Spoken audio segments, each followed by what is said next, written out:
Now, when you listen to someone talk about pain and suffering, I'm sure that you want to hear from someone who's actually experienced it. Well, Dr. Geisler tragically lost his daughter just a short time before we taped this interview. And in light of that, I asked him what he had discovered personally about God's promises and the very things that we're sharing with you. Listen. And people that are listening right now, they'd probably want to ask you and say, when you went through that and you went back on the very things that you're explaining to us, did it work for you? Does it still make sense? Was it helpful for you? Is this something that really is what people need to latch onto?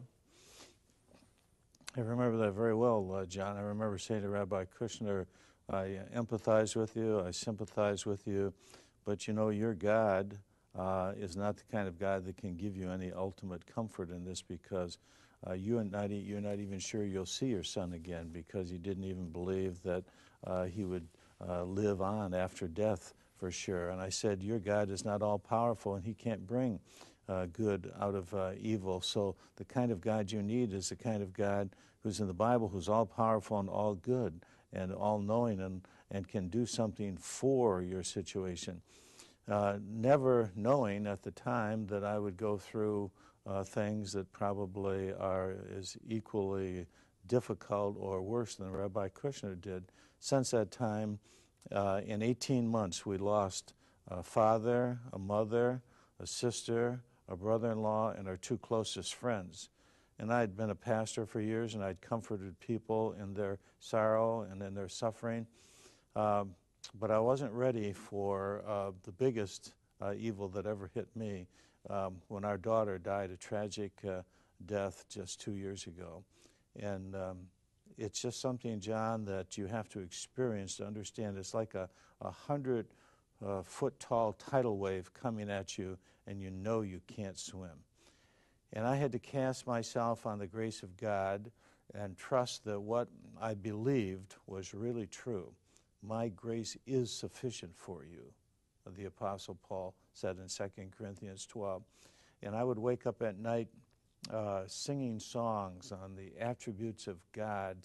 God is